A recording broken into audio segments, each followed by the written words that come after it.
What's up everyone, John here, and welcome back to another Dark Souls 3 video. Today I'm going to be showing you a build which I believe can beat the Dark Sword. It's one of the best builds to beat the Dark Sword. I've beaten Dark Swords multiple times. I have lost to Dark Swords users using this build, but no build is perfect, and I'm also not the best PvP player, but if you use this effectively, you could basically beat anyone that uses a Dark Sword. Even if they're using Havel's Shield, I have the Night Slayer's ring on I'll show you the rings in a second. That's what I used to do.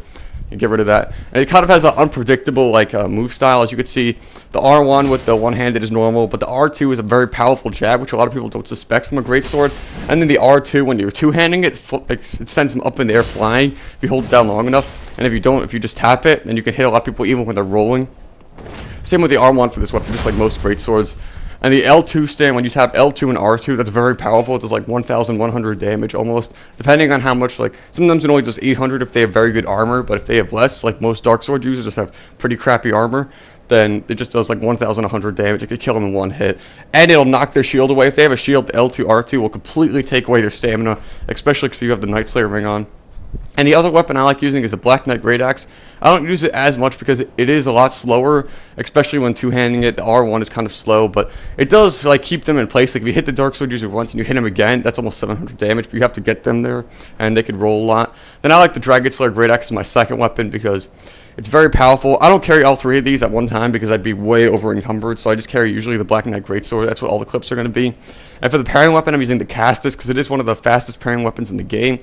It can parry basically anything you know normally, but it parries really fast, as you saw from earlier. It's faster than any shield you could use, even though there are some shields that parry better. But if you're getting hit a lot by a Dark Sword, you really can't parry with the shield, but with the Castus you can parry being mid-hit, which really helps against the Dark Sword. And as you can see, I'm using the Night Slayer ring. That's good for knocking away shields like Havel's Shield, like the Moaning Shield, a bunch of other shields like that. I'm also using the Ring of Favor, which increases my HP, stamina, maximum load. I think that's just essential for any strength build. The Clarity Ring raises stamina recovery speed, which I think is very helpful with any heavy weapon, but especially the Black Knight Greatsword, because I'm spamming R1 sometimes and he does 3 moves by accident. I need to recover stamina quickly.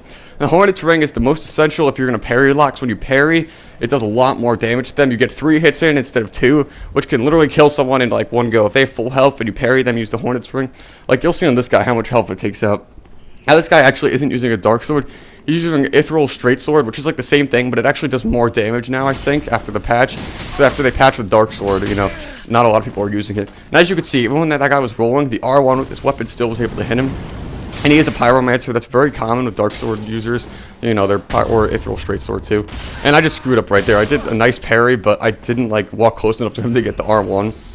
And he is flasking, which is fine because I'm raiding him, and he probably didn't even want to be in the raid. But he's being a trooper and fighting me anyway, not just running away.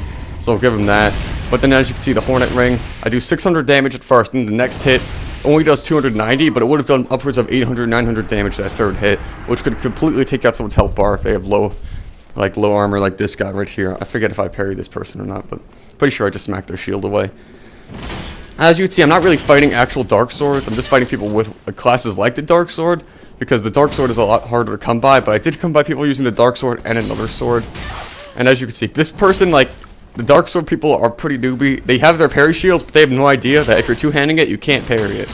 You can't parry a two-handed weapon, so they're just gonna keep trying and keep using Flask, and I'm like, okay, well, the host has doubled my Flask, so I gotta be careful with how many Flask I use, or take her out quickly. These are all some pretty long clips because, most of the time I'm facing someone that's using Flask, unfortunately, but, I mean, I am rating them, so I'll give them that. There was a few clips where I was hosting a fight club, and that's why they weren't using Flask, which was good. But the Dark Sword just isn't as good anymore, so that's why people use the Long Sword. A lot of the Storm Curved Sword, I think it's called. There's a Storm Sword. There's a curved sword that's a great one. It's pretty fast. It's faster than most great swords.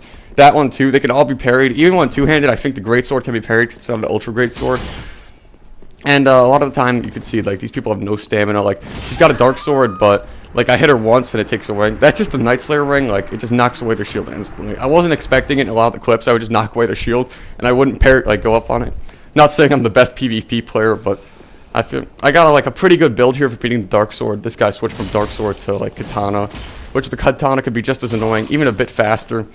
I hate when they do that charge thing, but this weapon's also good for that, because when they do the charge, you can get 2 hits off from the R1 consecutive. And also you have the rolling jab, which the Fume Greatsword, a lot of people do that with the Fume Greatsword. And this guy had Tears of Nile. He had everything on this guy.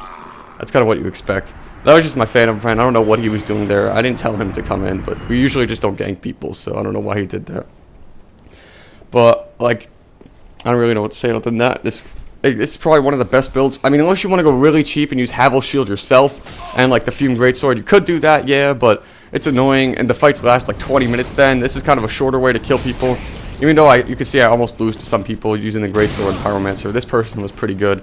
Mostly just the Pyromancer, but the Dark Sword was there for show, you know, obviously to hit me a bit. I didn't even get any damage on this person yet. So I'm not the best PvP player, but I am pretty good at pairing. I'm getting better.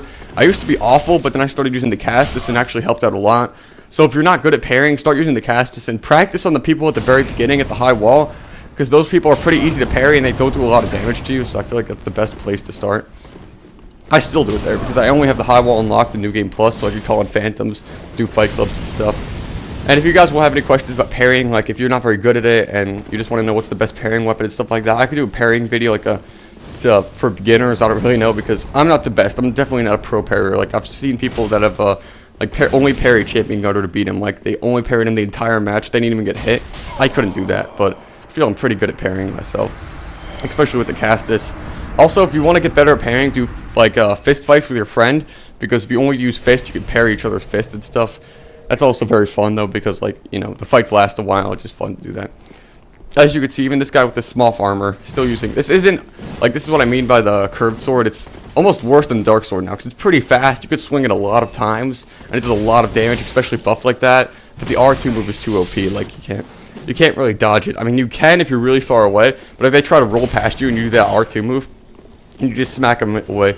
And also, if you hold down the R2 with a Night Slayer ring, you could smack away their shield in one hit, depending on how much stamina they have. This person obviously didn't have as much stamina as I thought they did, because at one point I smack away their shield, and I just didn't like follow up. Like I was like, oh man, I did not expect that. I just thought they would like take the hit. And that's really it for this class. This is definitely one of my favorite classes. Probably is my favorite class now because it's like the only class I use, but also this weapon is just amazing. If you have not tried the Black Knight Ultra Sword or Black Knight Great Sword, and you're really into using Ultra Great Swords, then definitely use this weapon because it's fast, it has an unpredictable moveset, and I rarely lose to another like heavy weapon, like, except for like the Dragon Slayer Great Axe. I've lost to that a few times. That's just a lot harder to predict too. Alright, anyway guys, thanks for watching and I hope you enjoyed the video. If you have any questions for me, leave it down in the comment section below and I'll try to get to all of them. And maybe my next video will be a pairing video just for beginners. Or maybe for people that are just trying to get better. Alright, peace out. Thanks for watching.